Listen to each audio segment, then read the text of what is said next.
Welcome to part one of your e-course. This is truly exciting to see you here.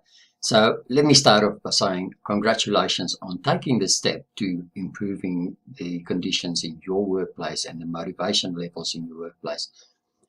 I'm Francois. I'll be taking you through this e-course. So we're going to cover a lot of information, but in part one, what I want to do is really focus on the disengaged or engaged and what it means to you as a business owner or manager. And in the next sections, then we will start covering the why and the how you implement these things that you learn during this e-course. So join me on this journey and let's get your workplace one that truly inspires your employees. So let's get straight into it then. The first thing that we want to do is determine whether our employees are engaged or disengaged. So let's just take a look at those two words first. Disengaged means that they are not really enthusiastic about being at work. They don't feel that they are part of this business at all. So when they're disengaged, the job really just becomes a paycheck to them. And on the other hand, you have your engaged employees. These are the employees that really take it serious. They're passionate about what they do. They are passionate about your business and making improvements in your business. So these are the two sides that you will have. So for us to determine where our employees are at the moment, there are a number of things that we will look at, and we will start off with the productivity levels. When we talk about productivity in any business, it's absolute key. It's critical for a business to remain efficient. You will put a tender out or on a job and allow 100 hours to complete the work. Now, if you don't have a team on that job that are really pushing and are committed to achieving that goal, you're going to end up overshooting that, and that costs you money in your business. So how do you find out? How do you really gauge their productivity? There are a couple of things that you can look at, and one of them is just on a job. If it's going to take another 15 minutes to wrap it up and finish it off, will they stay back that 15 minutes when it comes to knock-off time and finish it off? Or are they going to just say, that's it, I'm going home now, I'll come back tomorrow and spend that 15 minutes on this job? Yeah, I'm using this because I've experienced this on a site where there was 15 minutes. It was literally 15 minutes to finish the work. And the person on site said, sorry guys, you can't stay back. I have to go. It's 4 o'clock. I can't stay. That decision that he made right there cost his company close to $1,000, because that meant that it was another night away from home. There was accommodation cost. There was the living away cost, plus the travel involved in getting back to site again to do 15 minutes of work. So these are the things that are really important when you look at your team to establish that engagement. You want them engaged. You want them passionate about your business. And productivity is an absolute key indicator for you as to where they sit in terms of that engagement. Ask yourself this. How often do you need to actually address poor performance in your business? Frequent? Do you have to keep pushing to try and meet the deadline? So in other words, you might as well stop doing what you are supposed to be doing in your business and just focus on managing performance. Well, that's not a healthy position to be in. So keep an eye out on productivity levels. That is one of the key factors that will tell you how engaged or disengaged your team really is. So with that, let's move on to the next one then. Here we go with an absolute critical one for any business, and that is client feedback. What are your clients saying about your business? You need to establish a good relation with clients to keep them coming back to your business. You don't want them jumping ship to your competitor, right?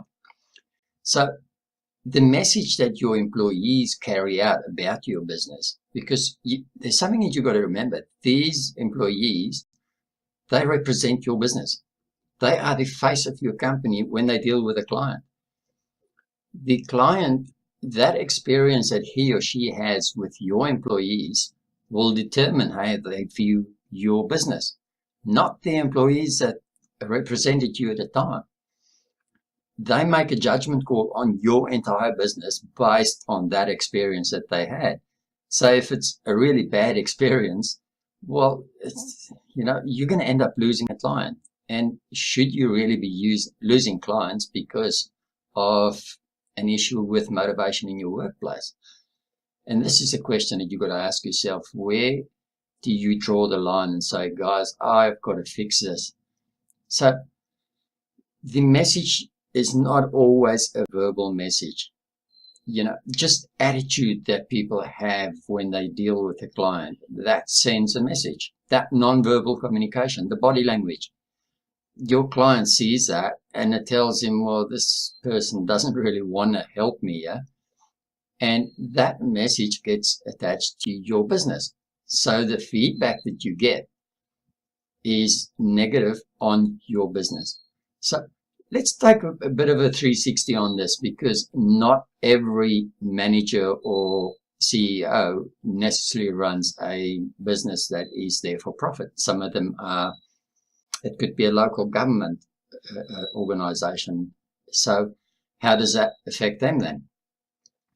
The key that you've got to remember here is, in that position, you are normally on either a 3 or a 5 year contract.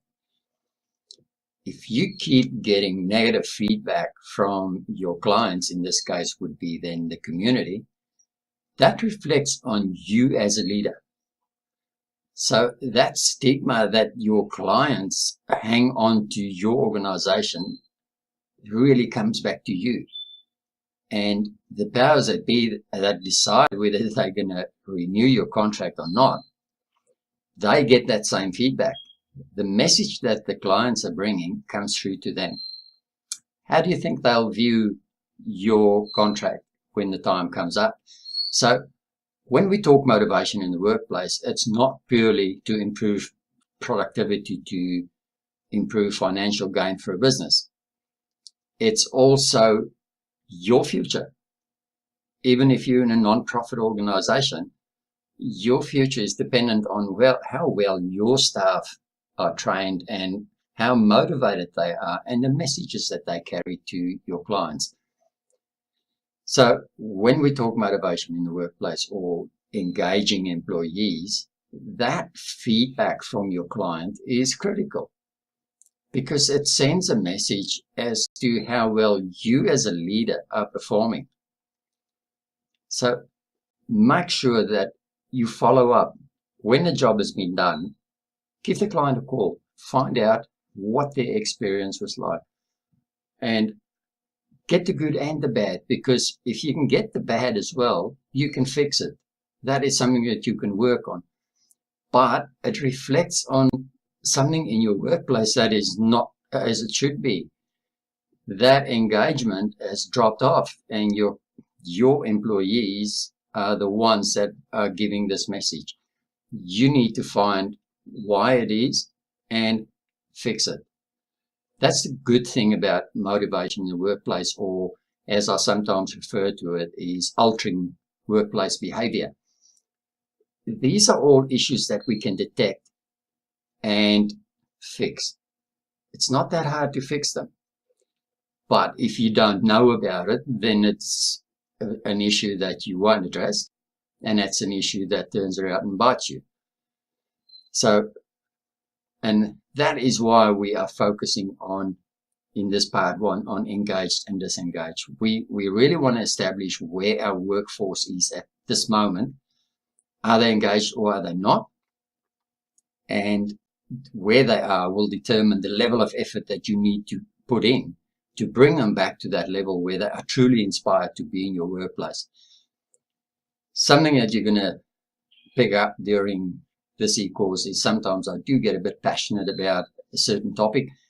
Bear with me, because it's so important for your business that I feel that passion and I need you to realize how important it is for your business to take these steps and to turn that around and to make it work for you. And the beauty about the whole thing is, when you get this positive feedback from your client and you pass that on to your employees, that's an upliftment for them as well, because they feel that they've just been recognized by not only you, but by their clients. And it's so important in your workplace. So focus on client feedback. Make a point of it to talk to your clients. Find out what their experience was with your team at a particular time. And it could be a simple phone call. It could be an email to the client. It could be just a little 2-minute questionnaire that they've got to do for you. But get that feedback, because that'll tell you where your team is at.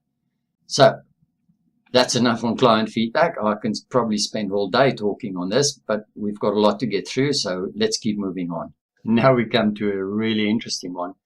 Enthusiasm. How do you measure enthusiasm in your workplace? Well, there are telltale signs as to how your employees feel about being at work. Are they enthusiastic? People sometimes say, no, that can't be the case. But when you walk into an organization that is top of their game with not only what they do in business, but with motivation in the workplace, and you almost sense and feel that atmosphere in that everything is buzzing. There's an excitement amongst the employees and their staff. It's indescribable as to how you can actually feel that, but it's true. You can sense how positive everyone is. There's little things that you can look at, like in this little picture that I've got up here where someone's putting something on a wall. Do you allow that in your workplace? Can you put something up there? It could be important to him. You might decide, nah, I'd rather not have that. But, they personalize their little space in which they work. And that really makes it their space.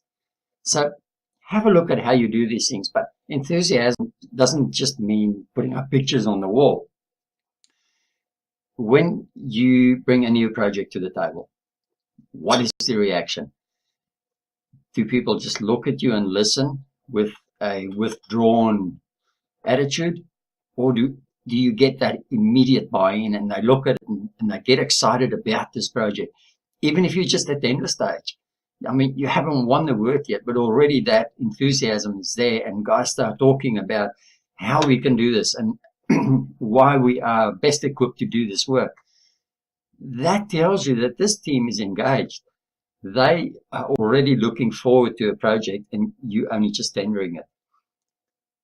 On the disengaged side, you're just going to get these blank stares and everyone's just going to sit there and listen to you, and you're going to do all the talking and you're going to get nothing from your team unless you ask a direct question.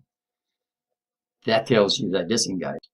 That's not where you want to be. You want that enthusiasm in your workplace. You want them to be part of this business, because essentially that's what they are. They're not just a number on your payroll. They're part of your business.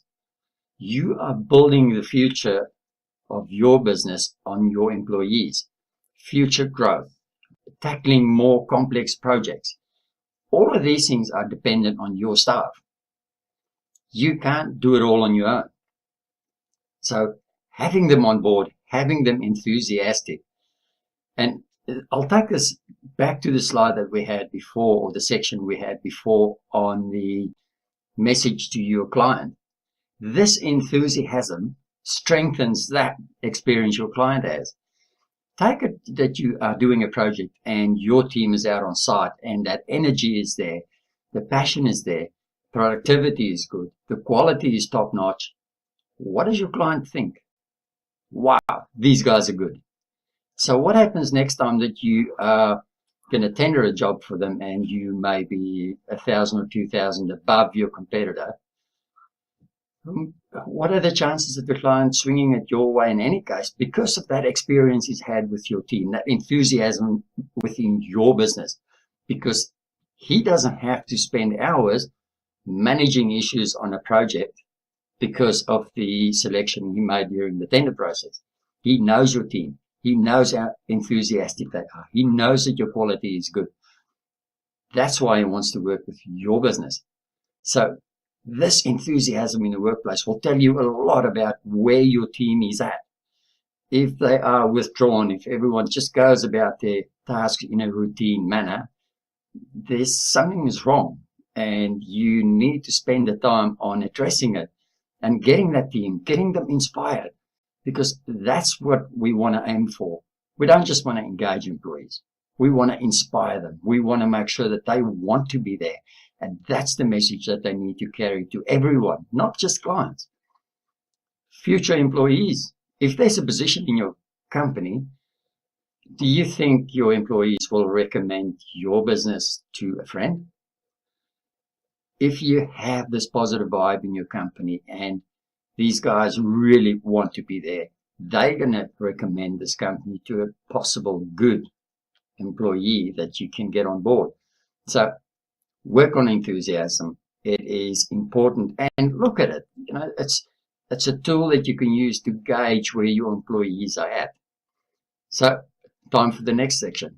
So let's focus on a few of the issues that you will be facing when you have a disengaged team. And we're probably going to move through this a little bit quicker than what I have in the beginning.